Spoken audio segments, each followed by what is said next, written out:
Vimos, pues obviamente sería hidrógeno más el OH.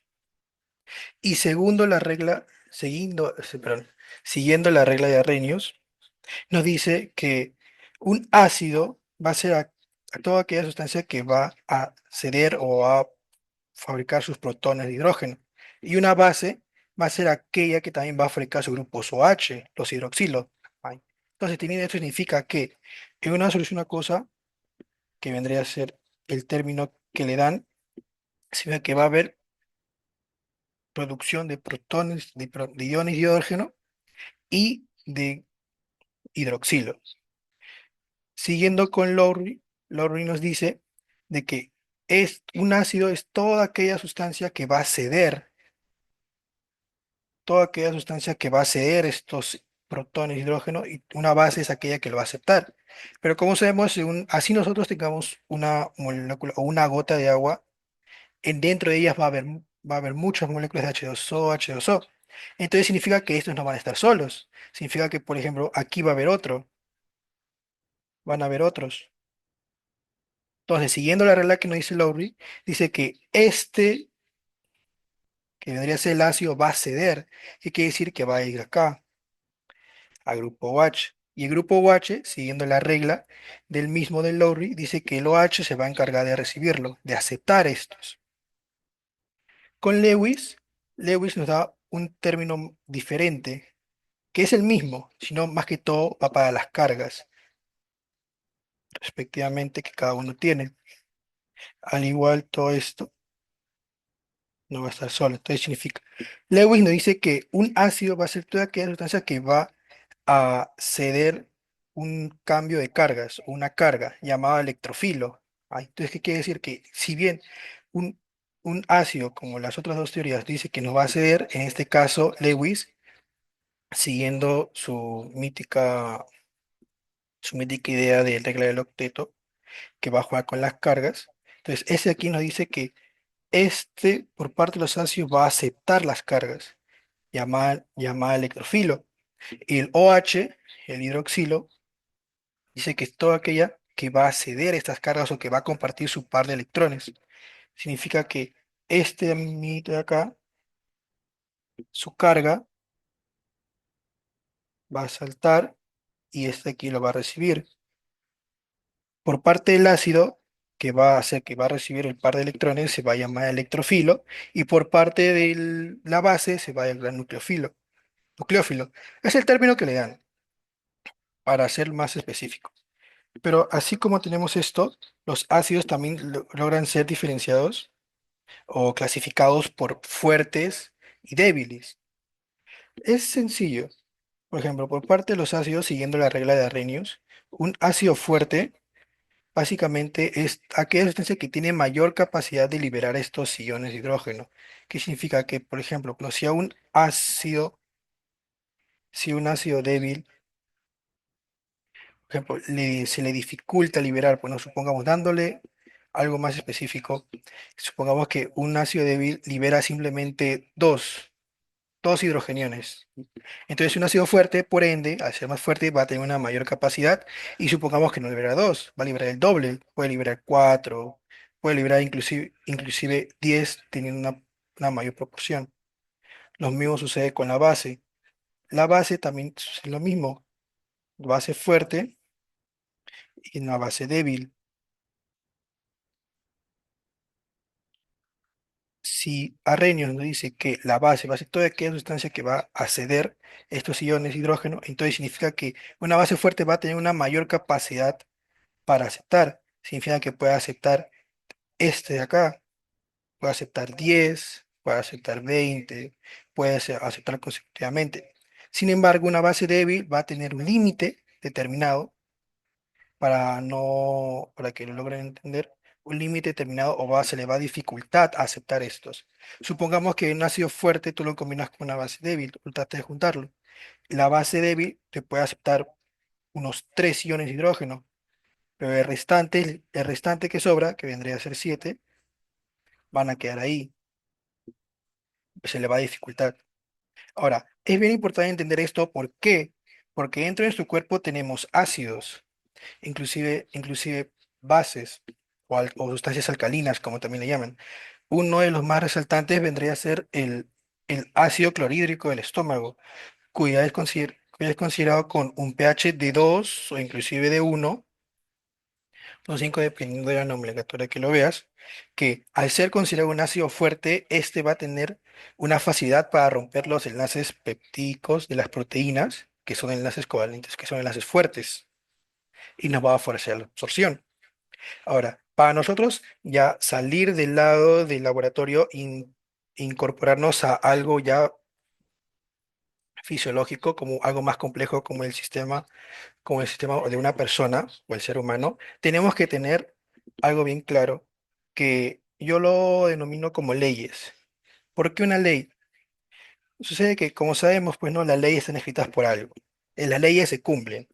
Por ejemplo, dando un ejemplo sencillo, por ejemplo, ¿no? Podemos ver en distintos parques que hay unos letreros que dice, pues no, prohibido pisar el césped. Sin embargo, podemos ver algunas personas que suelen hacer, que suelen pisarlo, algunas personas que hacen picnics incluso, o por el hecho de cortar camino lo hacen. Pero ¿qué sucede si es que de la nada, por ahí, pues no, a alguien se le ocurre poner una ley? Toda aquella persona que pise el césped, toda aquella persona que pise el césped, no sé, dando el caso más extremo, se le amputará la pierna. Ya no lo van a hacer. ¿Por qué? Porque va a tener una consecuencia si lo hacen. Eso es el fundamento de aplicar una ley. Y en el cuerpo también sucede lo mismo. Pero ¿cuál es la diferencia? La diferencia es que en el cuerpo la ley o el castigo de las leyes, que les voy a nombrar después, va a ser la muerte de una persona. Va a ser probablemente afectar a una familia entera, afectar a, inclusive que estos trastornos ácido base le pueden implicar a menores. O sea, tenemos que tener en claro eso, que ese tema, o bueno, estas leyes de acá van a ser importantes. Tenemos que entender. Primera ley fundamental que se tiene que respetar, el rango. Estas leyes funcionan con rango, que sería el rango de pH de 3,35, perdón, de 7,35 a 7,45. Segunda, el bicarbonato, CO3 con su respectiva cara, que va a ser 24 más menos 2. ¿Qué quiere decir? Que va a ser de 22 a 26. Aquí hay algo muy interesante con el PCO2. Sucede que, si revisan el PPT y probablemente han tenido la curiosidad de buscar más información, les van a dar no dos rangos, sino dos tipos o dos rangos distintos. Una que te va a decir que es 40 más menos 2, que quiere decir que va a ser de 38 a 42, y otra que te va a decir 40 más menos 5, va a ser de 35 a 45. Pero tú dirás, ¿está mal? ¿A cuál hago caso? No, sucede que esta de aquí va a estar acompañado de una más. Es como por decir, bueno, este es uno, y el que les voy a decir ahorita es 1,1. Es el rango del oxígeno, o presión de oxígeno, como le ponen. Sería un oxígeno menor a 80, aquí está, menor a 80 es considerado hipoxia. Una presión de oxígeno menor a 60 es considerado una insuficiencia respiratoria hipoxémica. El término hipoxémica que le dan, incluso también hay pH, acidemia o alcalemia, es básicamente en sangre. ¿Qué quiere decir hipoxémica? Pues obviamente va a haber menos cantidades de oxígeno en sangre. Si te dicen acidemia, pues obviamente va a ser una acidez en sangre. Entonces, de aquí va a haber más incluso. Vamos a tener algunos rangos que van a aportar a eso, que vendría a ser para el anion gap, que sería el cloro, sería el sodio, sería el potasio. El cloro es más menos 100. El sodio sería 135 a 145. El potasio es de 3,5 a 5. Estos son rangos fundamentales que uno debería tener bien en claro para poder entender ese tema. Ahora, sucede que estos trastornos ácidos bases, muchos lo suelen catalogar como, o muchos suelen diferenciarlo como acidosis y alcalosis, pero a mí me gusta partirlo más que todo en los buffers, básicamente el amortiguador, pues, ¿no? ¿Qué nos dice por los buffers que vamos a tener que son líneas de defensa? La primera serían los buffers biológicos, como las proteínas. El segundo sería por parte de la respiración o respiratoria, que lo controla PCO2. Y la última línea de defensa, que se les considera así, es por parte de metabólico, que lo va a controlar el sistema renal, que vendría a ser el HCO3.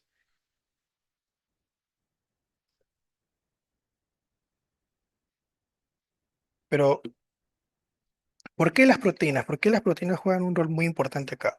Sé que si es que nosotros vemos si nosotros lo estructuramos, a ver, espero no irme mucho del tema, simplemente, si nosotros lo estructuramos, entendemos que una proteína pues, no es carbono central, es hidrógeno, carboxilo, con su respectiva carga, amino, con su respectiva carga y su cadena lateral. Pero sucede que esto de aquí está bien, sí, cumple la ley de electroneutralidad, sí, pero esto es si es que si en pH neutro, o sea, un pH estable, pues no, que sería de 7,35 a 45. Pero ¿qué sucede cuando ese pH bajo, cuando el pH sube? Eso de aquí ya no cumple, porque necesita variar. Entonces, ¿qué es lo que sucede? Es que si nosotros vemos, tenemos aminoácidos polares y apolares. Entonces, la variación que va a haber acá, se podría decir, el juego que va a tener esta estructura es con la cadena lateral, porque esa cadena lateral puede ser polar o puede ser apolar. Que quiere decir que puede tener carga negativa con carga positiva. Y es que así se logra neutralizar. Y así, a un cambio de pH, sea bajo, sea alto, sea ácido, sea alcalino, va a seguir cumpliendo el principio de electroneutralidad. Ya, entonces, siguiendo, dividiéndolo en respiratorio, uy, en respiratorio, en respiratorio va a suceder algo muy curioso, que vamos a tener agudo y crónico. ¿Y cuál es la diferencia? La mayor diferencia que se puede encontrar o que se puede definir es que en agudo no va a implicar o no va a ser un peligro para la célula. Por lo tanto, la última línea de defensa que vendrá a ser metabólico no va a poder intervenir, se va a mantener neutro. Es, dando un ejemplo, pues, ¿no? Supongamos que ustedes se golpean con algo y se hacen un moretón, pues, ¿no? Se hacen un moretón. Esto de aquí no te puede llevar a una muerte. No es un peligro para ustedes mismos, simplemente, bueno, se ponen hielo y ya está.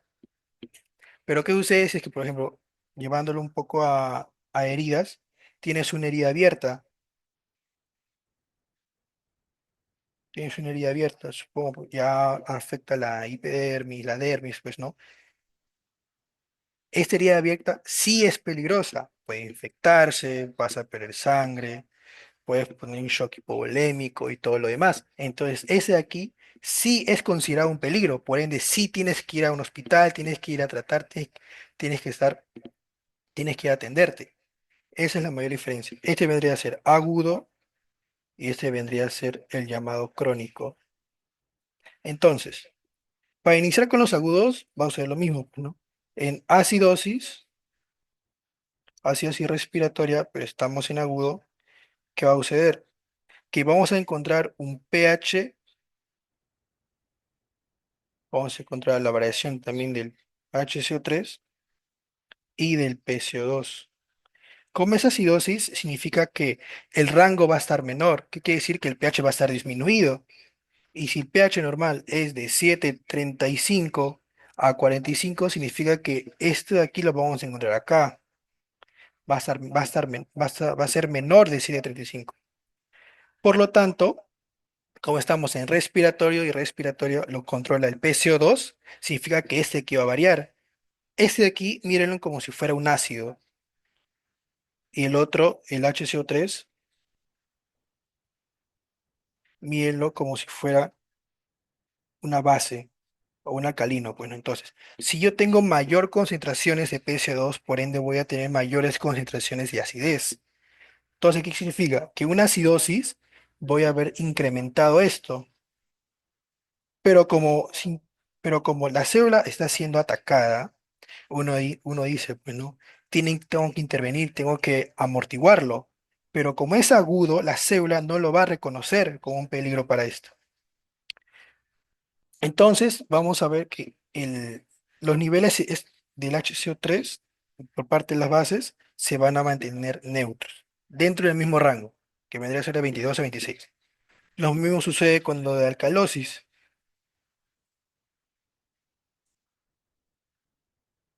Aguda. El pH va a estar elevado, significa que va a ser mayor a 45.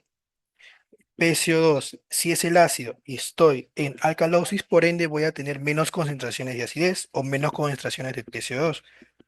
Entonces va a estar disminuido. Pero como es agudo, como sigue siendo agudo, este de aquí, el HCO3 o parte de las bases se van a meter neutro. En crónico ya es un peligro. La célula ya lo conoce como un peligro para ella misma. Entonces podemos ver un pH disminuido por el trastorno primario, que le suelen decir que vendría a ser el PCO2 elevado, y como ahora sí es un peligro, significa que va a tener que amortiguar, va a intervenir la última línea de defensa que se conoce, que es el metabólico. Entonces significa que este aquí va a tener que intervenir. ¿Y cómo va a tener que intervenir? Va a tener que elevarse. ¿Por qué? Porque si este se eleva, el otro también, por principio de electroneutralidad, que bueno, después se le explico para que lo entiendan mejor. Por parte de la alcalosis, seguimos en crónico, mismo pH elevado, por el trastorno primario que va a ser el PS2 disminuido, y por principio de electroneutralidad, ese de aquí va a tener también que bajar. Pero digo, tú me estás hablando mucho del principio de electroneutralidad, de las cargas. ¿Qué es allá? El principio de electroneutralidad nos dice que básicamente que las cargas positivas tienen que ser igual a las negativas. Es por eso que en estos trastornos, en el trastorno de ácidos y bases, si uno sube, el otro también. Si uno baja, el otro también. Porque ¿cuál va a ser la finalidad? Que el pH se mantenga en un estado neutro o que se mantenga dentro de este rango. Siguiendo con el otro, que vendría a ser el metabólico, que ese de aquí no hay ni agudo ni crónico. ¿Por qué? Porque es ya la última línea de defensa. Significa que pasaron el buffer biológico supongamos que las proteínas pasó respiratorio, la persona ya puede estar hiperventilando o hipoventilando. Entonces está en el último, está en metabólico. Significa que si esta falla, ya muerte celular. La célula se muere, la persona se muere y ya está, ahí queda. Entonces, por parte de la acidosis, como es metabólico, se entiende que por definición que muchos le dan, los trastornos metabólicos va a tener también su trastorno primario, que va a ser el HCO3, o sea, por parte de las bases. Significa que el primero que va a variar de todos estos va a ser este de acá, el trastorno primario. Entonces, en acidosis, el pH va a estar disminuido y como el trastorno primario va a ser parte del HCO3 o por parte de bicarbonato, como les dije que el bicarbonato cuéntenlo como si fuera una base, significa que yo voy a tener menos concentraciones. Entonces, por lo tanto, ese de aquí va a estar disminuido. Y para seguir neutralizando, el PCO2 también tiene que bajar para que se neutralice. ¿Y cómo se puede ver esto? Es que sucede que uno lo puede ver cuando la persona está hiperventilando. Durante una hiperventilación, le voy a poner, durante una hiperventilación, la persona va a disminuir sus niveles de PCO2. Significa que dentro del intercambio gaseoso que hay durante la ventilación, va a perder más. Si el rango de respiraciones por minuto es de 12 a 20, al estar hiperventilando va a ser mayor a 20. Por lo tanto, va a perder más. En alcalosis, pH va a estar elevado por el trastorno primario que va a ser por parte del bicarbonato, que es aquí como es una base o como es una sustancia alcalina. Si yo tengo más sustancias alcalinas, voy a estar en alcalosis. Significa que este de aquí va a subir. Y por ende, para que se amortigüe, el PCO2 también tiene que elevarse. Entonces, ¿qué significa? Que la persona va a tener la necesidad de retener esto. No va a tener que retener el PCO2. ¿Y cómo lo va a retener? Hipoventilando. La hipoventilación va a ser una respiración, o también considerada una respiración este, superficial, hiperventilando. Durante la hiperventilación, la persona va a retener más CO2. Significa que si el rango normal, pues no, es de 12 a 20 respiraciones por minuto, una hiperventilación va a ser mayor este rango y una hipoventilación va a ser menor este rango. Pero, ¿qué sucede? Sucede que con esto metabólico va a haber algo muy curioso, porque se entiende que al igual que respiratorio, va a haber un trastorno primario y un trastorno secundario, pero no siempre va a ser así. Hay dos casos en la que esto no se cumple y podemos llegar a otras conclusiones o podemos llegar a otras definiciones que se puede tener de esto. Sucede que hay algo que se llama cetoacidosis diabética, que bueno, como su nombre lo dice, pues no, cetoacidosis diabética por parte de las personas que padecen diabetes es que hay algo que va a ser generado por los lípidos, que es un cuerpo cetónico. Un cuerpo cetónico o cetonas como otros le llaman, que es básicamente una bolita de grasa, pues, ¿no? Que está contenta y almacenada en algún lugar del cuerpo. Y esta bolita de grasa se va a oxidar, se va a oxidar. El nombre correcto sería beta oxidación. Ese sería el nombre correcto, beta oxidación. Significa que de estar así, va a pasar así. Y este aquí va a derramar un líquido. Es como si ustedes tuvieran un hielo y este hielo lo someten a altas temperaturas y se derrite. El hielo se derrite y va a botar su líquido, pues, ¿no? Ya, sucede que esto de aquí es considerado un ácido y esto de aquí se va a ir al torrente sanguíneo. Por lo tanto, vamos a tener mayores concentraciones de acidez dentro de la sangre. Por lo tanto, va a ser considerado una acidemia. S- Emia, sangre, ácido, entonces va a ser una acidemia. Entonces, esto va a ser, vamos, pues no, obviamente vamos a hacer el pH disminuido por el HCO3, que por ende, que vendría a ser el trastorno primario, pero en este caso no lo es. Este vendría a ser el trastorno primario, va a estar elevarse.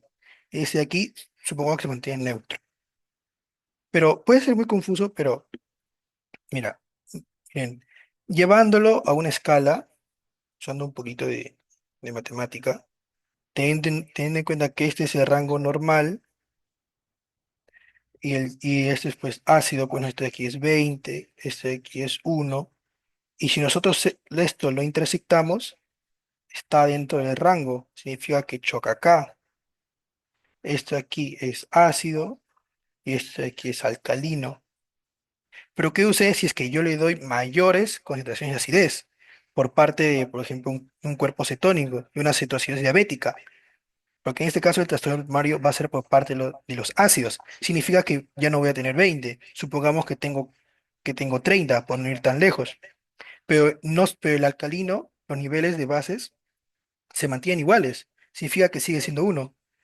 Entonces, ya no se van a intersectar acá. Se van a intersectar en este. en este puntito de acá. Por lo tanto, va a ser considerado parte de los ácidos, va a estar en acidosis.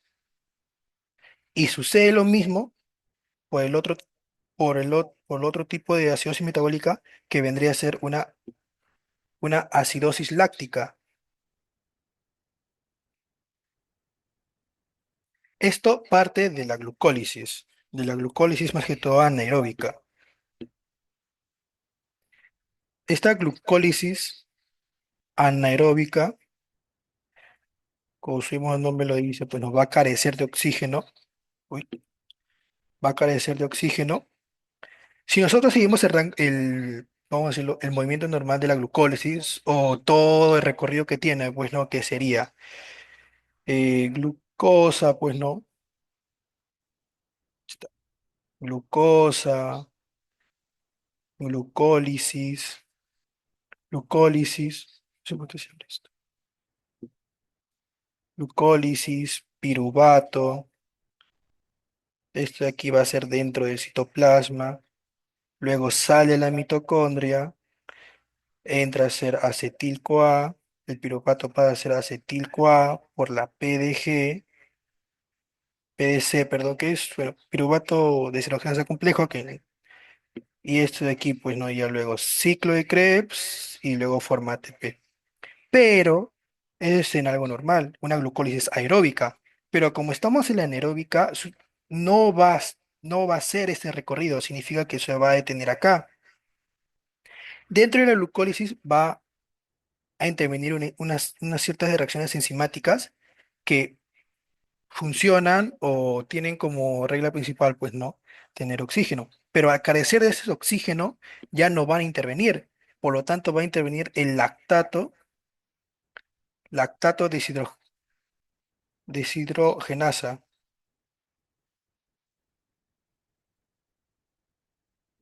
Por lo tanto, al intervenir el lactato de deshidrogenasa, nos va a dar, como finalidad de la glucólisis, nos va a dar lactato más NAT.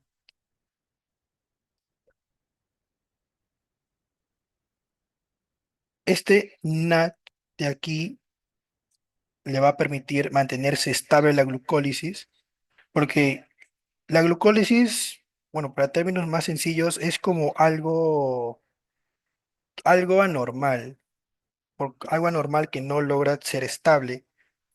Entonces, esta misma glucólisis genera su propia estabilidad. Esta glucólisis anaeróbica genera su propia estabilidad. Y al generarlo lo genera como NAT. Este NAT va a permitir que la glucólisis sea estable, o sea, que una persona en un ayuno prolongado, que no coma, que esté en un ayuno, supongamos, de 2, 3 días, que esa siga produciendo glucólisis como finalidad generar energía. Pero sucede que generar mucho lactato te va a producir una acidosis láctica.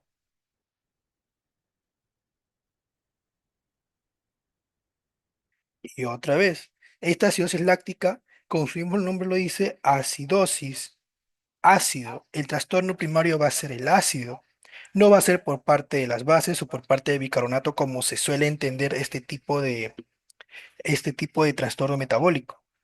Entonces, teniendo en cuenta esto, se podría llegar a otra definición o a otra conclusión por parte de trastornos metabólicos. Sería, cualquier trastorno metabólico puede ser causado por una variación o un incremento o disminución por parte de las bases como trastorno primario o también por un incremento, por un incremento de mecanismos metabólicos que incrementen las concentraciones de acidez. Como los dos ejemplos que, bueno, hay más, pero estos son los más resaltantes o los más fáciles de explicar, que vendría a ser la cetoacidosis diabética de los cuerpos cetónicos y la acidosis láctica.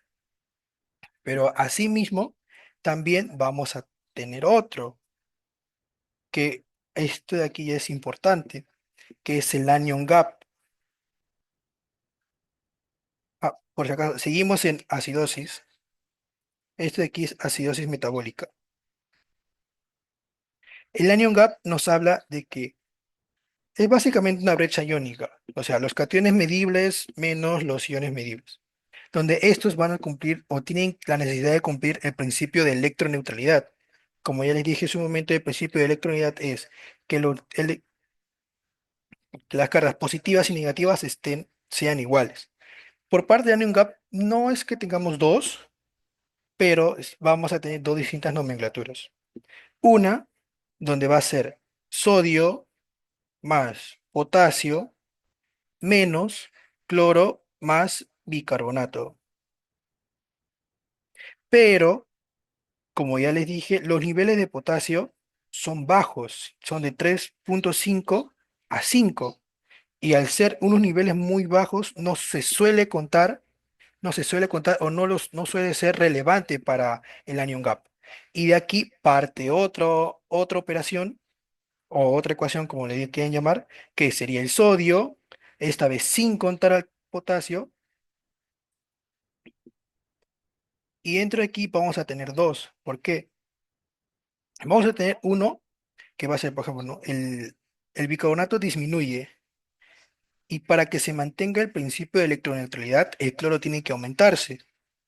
Por lo tanto, vamos a tener un anion gap hiperclorémico.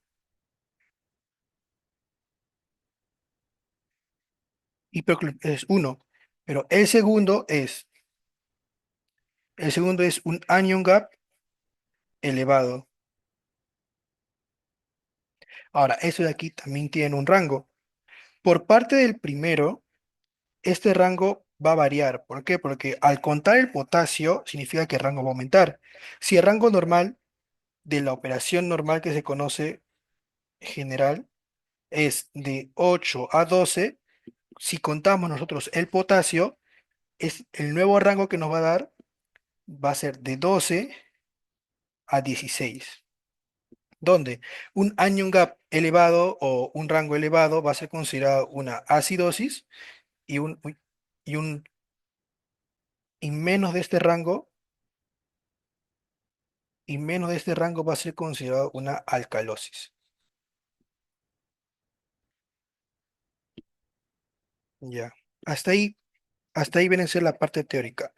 ¿Tienen alguna duda o alguna pregunta? Porque he logrado sacar unas cuatro preguntas bien para que logren practicar ustedes.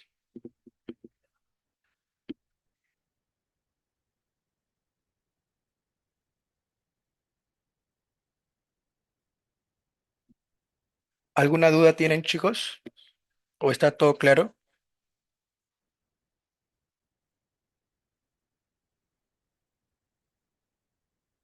¿Podrías repetir cómo la hiperventilación disminuye el CO2? No entendí el micro. Ah, ya. Sí, sí, claro. Lo que sucede es que me parece que te has equivocado. El mecanismo de amortiguación que uno va a poder ver es una hiperventilación.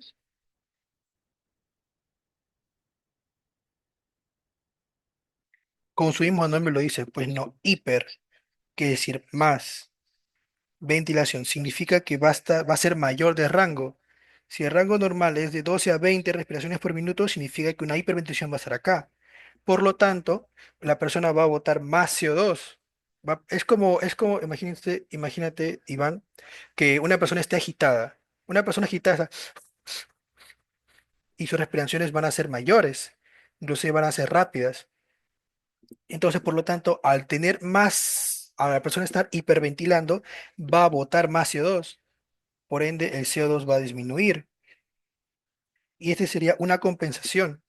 ¿Pero qué compensación? Sería compensación por parte de los trastornos metabólicos, específicamente de una acidosis, acidosis metabólica.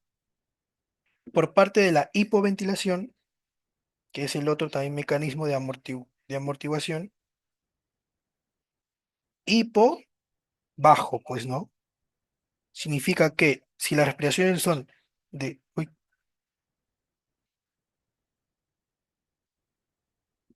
si son de 12 a 20 respiraciones por minuto, una hipoventilación va a ser menor este rango.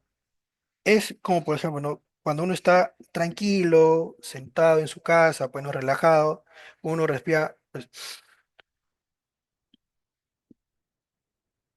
una respiración lenta. una versión lenta y profunda, como también es el nombre o el término, vamos a decirlo, coloquialismo, o si tú le quieres contar a otra persona que es una hipoventilación, para que lo pueda entender. En esta hipoventilación, al ser menor de rango, significa que va a guardar más, va a aumentar los niveles de CO2, y al aumentar los niveles de CO2 significa que está amortiguando. ¿Y qué va a amortiguar? Va a amortiguar una alcalosis metabólica.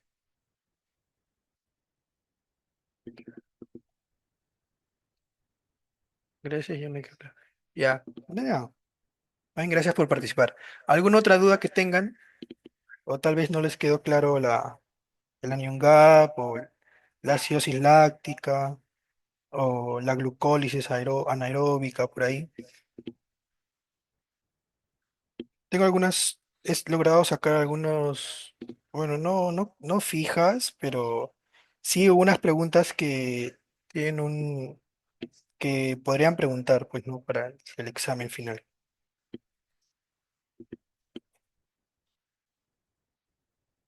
No, ya bueno, me parece que no hay preguntas, así que voy a, voy a proceder a ir a las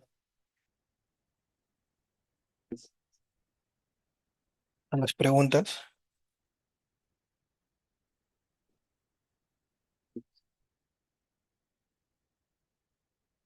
Sucede que yo había hecho un PPT, pero no lo sé. Ya bueno, aquí tengo unas preguntas. Son, no, bueno, sencillas, sí, más que todo fundamentales para que logren aplicar lo aprendido, pues, ¿no? La primera pregunta, que si la pueden ver, sí, si la pueden ver, sería, ¿cuál de las siguientes sería muy alto en un paciente con acidosis respiratoria? Respuestas,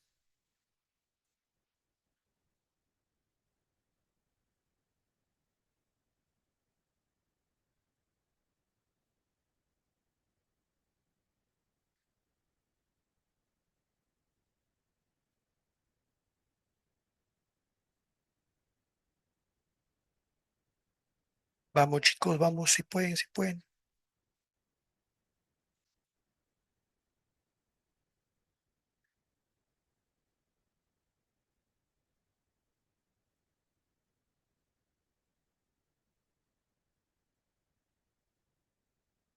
Ya por ahí ya tengo una respuesta. Ujú.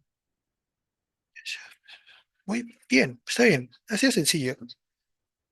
Parte del PC2. Voy a tratar de explicar de una manera rápida, pues, ¿no? Dice una acidosis respiratoria, pues, ¿no? Una acidosis respiratoria tenemos el pH disminuido, o el trastorno primario que va a ser el PCO2, que va a estar elevado, y el bicarbonato, que va a ser la compensación, también va a estar elevado. Sucede que en este tipo de preguntas juega un rol muy importante cómo está escrito, porque dice, ¿cuál de los siguientes rangos sería muy alto? Muy alto en un paciente con acidosis respiratoria. No te dice nada de la compensación, simplemente te dice, es como que ustedes estén tranquilos y les llegue un paciente con acidosis respiratoria. Y la definición de acidosis respiratoria es que el trastorno primario es el PCO2. Por lo tanto, en este caso, el bicarbonato no podría ser, porque esta sería la compensación que va a ser. No es como por decir, no es la definición que tiene este trastorno ácido-base. Espacio muerto respiratorio no tiene nada que ver, más bien la presión de oxígeno, al contrario, va a estar disminuido. Y el pH, pues va a estar disminuido también. Aquí hay otra segunda pregunta. Esto de aquí esto de aquí lo borré porque es un, una palabra que no tiene mucho que ver al caso. No, no varía nada tampoco. Dice, un paciente está experimentando acidosis respiratoria. ¿Cuál de los siguientes serían los valores esperados de gases arteriales en este examen? Los exámenes de gases arteriales básicamente pues no te dan el pH, el PCO2, el bicarbonato, todo eso. Lo que te explica esa pregunta es que La personita que está con acidosis respiratoria llega al hospital y ustedes, o el doctor, o la persona que se encarga, le hace un examen gas, un examen de gases arteriales, pues, ¿no? ¿Cuál sería el valor esperado? El valor esperado significa que, ¿qué es lo que uno podría ver en esos exámenes o qué es lo que uno podría esperar, teniendo en cuenta que una acidosis respiratoria tiene sus cambios, pues no tiene sus cambios del pH, tiene sus cambios del PCO2 y tiene sus cambios del bicarbonato.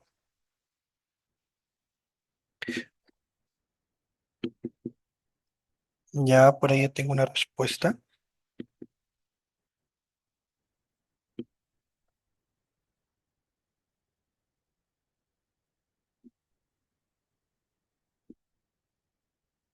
Podría ser la última porque el pH está bajo. Ya, bien, bien, lo entendieron muy bien. A ver, para hacerlo de manera rápida. Acidosis respiratoria. El pH va a estar disminuido, pues no. Entonces, teniendo claro esto, a ver, pH en 7,52, no, es alcalosis. pH en 50, tampoco. pH en 35, ese aquí es un valor normal, dentro del rango aceptable. Ese de aquí también está en alcalosis. Y pues por descarte, ¿qué haría este de acá? 50 milímetros de mercurio, pues no, obviamente, pues porque el PCO2 está incrementado y si los valores normales del PCO2 son siguiéndonos las reglas del PPT, que es de lo que van a preguntar en el examen, que es de 40 más menos 2, o sea, de 38 a 42, y si este está en 50, obviamente, pues no, trastorno. Esa tercera pregunta ya es un poco más para que piensen, no para que piensen, es para que logren hacer un poco de matemática. Dice. Un estudiante de medicina de 22 años, previamente sano, acude al departamento de urgencias con convulsiones de inicio agudo y estado mental alterado. Antes de comenzar la escuela de medicina, tuvo una prueba positiva derivada de proteína purificada para Mycobacterium tuberculosis. Una radiografía de tórax de seguimiento fue negativa y el paciente inició un tratamiento con isoniazida durante 9 meses con suplementos de vitaminas B6. Las convulsiones comenzaron hace 30 minutos y no han cesado. Los signos vitales, para que apliquen un poco de PBM también, los signos vitales muestran temperatura de 102 grados Fahrenheit, frecuencia cardíaca de 110 latidos por minuto, presión arterial de 119 sobre 78 milímetros de mercurio y frecuencia respiratoria, perdón, de 23 respiraciones por minuto. El paciente no responde. Los análisis de sangre muestran lo siguiente: sodio en 140 miliequivalentes por litro, potasio en 4 miliequivalentes por litro, el cloro en 102, el bicarbonato en 16, la glucosa en 102 y pH en 7,34 y PCO2 en 30 milímetros de mercurio. ¿Cuál de los siguientes es el trastorno ácido base más probable? Vale, por ahí ya Tania dijo la A. A ver, alguien dice otra respuesta. Vamos, vamos. Esta de aquí, esta es una pregunta de Anion Gap. Fijo, de aquí es de Anion Gap. Este aquí es de Anion Gap. Como les dije, pues, ¿no? Ya por ahí dice la B. Anion Gap. El Anion Gap, ¿qué es? Pues, ¿no? La brecha aniónica. Entonces, es una pequeña operación, pues, ¿no? Es sodio más potasio menos cloro más bicarbonato. Por- en este caso, ay, no se borra. En este caso, sí nos logran dar el potasio, ¿no? Aquí está. No dice que el potasio esté en 4, entonces sí lo podemos incluir dentro de la fórmula, pues, ¿no? Entonces sería, pues, ¿no? A ver, sería 140 más 4 menos el cloro que está en 102 más el bicarbonato que está en 16, pues, ¿no? Siguiendo resolviendo, 144 menos 118 nos da, pues, ¿no? Si no me equivoco, nos da 26. Uy, se movió. Nos da 26. Significa que está elevado. Cuando ese rango del anion gap, teniendo en cuenta el potasio, es de 12 a 16. Por lo tanto, está acá. Entonces sería una acidosis metabólica. Vamos a ver las respuestas. Por ahí dijeron la A y la B. A ver, vamos a descartar. La E no es. Aquí ni lo vean. Acidosis metabólica con brecha iónica normal y alcalosis respiratoria tampoco. Acidosis metabólica con brecha iónica normal, no, pues, porque nos dio 26. La B dice acidosis metabólica con brecha iónica alta, sí, y alcalosis respiratoria. Sucede que una persona sí puede tener los dos trastornos, puede tener una acidosis como una alcalosis al mismo tiempo. Pero ahí ya es algo más, bueno, ya es meterse a un tema de nefrología, un poco de fisiopatología. ¿Por qué? Porque sucede que para ver esto, pues no, para identificar que una persona tenga una acidosis o una alcalosis respectivamente, inclusive ambas, hay fórmulas. Son fórmulas que están ya elaboradas, que es, por ejemplo, si no me equivoco, por aquí, si no me equivoco, lo tengo. No, no lo tengo. Me hubiera gustado mostrarles, ya, pero bueno, es una fórmula un poquito larga, pero sí, si es que por ahí se preguntaron si una persona podría tener ambas, pues sí, sí puede tener. Juega un rol muy importante esa fórmula, bueno, pero nosotros no lo vamos a ver, sino es un tema ya pues, de cursos, de otros cursos. Ahora dice, acidosis metabólica con brecha iónica alta, sí, perfecto, a secas. Esta sería la respuesta correcta. Ahora, la última pregunta. Esta es la última. A ver, si lo pueden ver, sí, sí lo pueden ver, creo. A ver, dice, una niña de 11 años se presenta en el servicio de urgencias con letargo que empeora y dolor abdominal de varias horas de duración. La paciente ha tenido cada vez más sed en los últimos días y ha estado usando el baño con más frecuencia. En el examen físico está letárgica y tiene dificultad para responder a las órdenes verbales. Ya. La temperatura es de 97,9 grados Fahrenheit, que vendría a ser 36,6 grados Celsius. La frecuencia cardíaca de 125 latidos por minuto, frecuencia respiratoria de 26 respiraciones por minuto y la presión arterial de 82 sobre 63 milímetros de mercurio. Hay dolor abdominal difuso y generalizado y un llenado capilar deficiente. Uy, mucho ppm. La glucemia es de 314 y la orina es positiva para glucosa y cetonas. ¿Cuál de los siguientes valores es más probable en un análisis de gases en sangre venosa? Básicamente, a ver, lo que la pregunta te dice es que, pues, no, que si esta niña, pues, no, de 11 años, llega al hospital, ustedes, con la persona, claro, pues, no le hace el examen, que sería en este caso venoso, ¿cuáles son los valores más esperados? Bueno, o que uno podría esperar dentro de esto. A ver, dice. Es una acidosis metabólica por cuerpos cetónicos. Es la A. Ya. A ver, por ahí otras respuestas. ¿Quién da más? ¿Quién da menos? Vamos, vamos.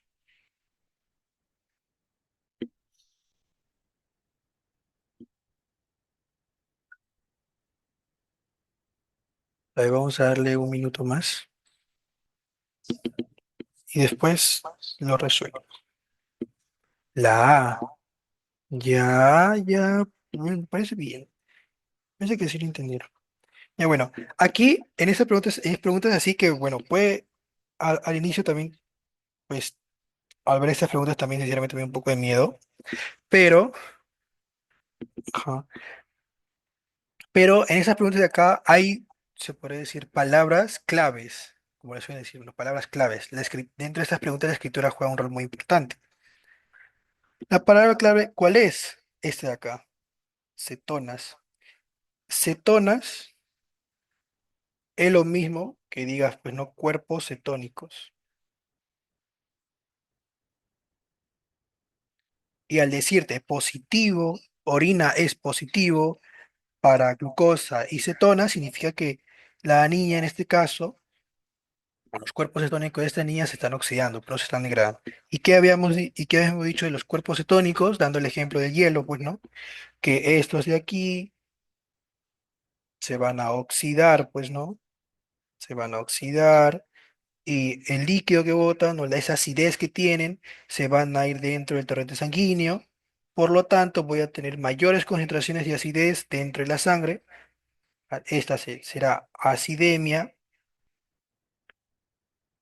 acidemia, pues no, y a raíz de esto, de estos cambios que hay, pues no, se llega a la conclusión de que los trastornos metabólicos pueden ser o por incremento o disminución por parte de las bases o por rutas metabólicas que produzcan acidez. O, para no hacerla más larga, pues no, mayores concentraciones de acidez. Entonces, siguiendo esto, significa que la persona va a estar en una acidosis, acidosis metabólica.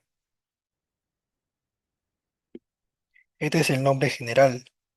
Pero específicamente, pues, ¿no? Sería, pues, ¿no? Una cetoacidosis, cetoacidosis diabética. Ya, entonces, aquí, la E, pH en 56, no, ese de aquí totalmente descartado. pH en 740, está dentro de rango. En 37 también dentro de rango. La A dice en 715 y la B en 722. Ya, estos cumplen. Pero luego tenemos que ver los otros rangos. Dice bicarbonato en 20. Ya, está disminuido. PCO2 en 50. No, en este caso no podría ser. Probablemente eso de aquí sea, bueno, si es que lo vemos con con la fórmula, probablemente sea, pues no, una acidosis respiratoria con el otro cambio metabólico. Pero como no estamos viendo eso, porque no creo que pregunten, ya sería muy abusivo. Entonces, nos quedaría la A. ¿Por qué? La A dice HCO3 en 6 está bajo, significa que es menos de 22. Perfecto. Y la compensación de esto, obviamente, el PCO tiene que bajar, pues, ¿no? Para que se cumpla el principio de electroneutralidad. Y por ende, pues, ¿no? El pH va a estar disminuido en acidosis, pues, ¿no? En- Y ya, eso sería todo. Ay, gracias por estar acá y no sé si Ado sigue por ahí. Sí, acá estoy, Diego. Ah, ya, ya, ya, ya, sí, ya se acabó la grabación. Ya,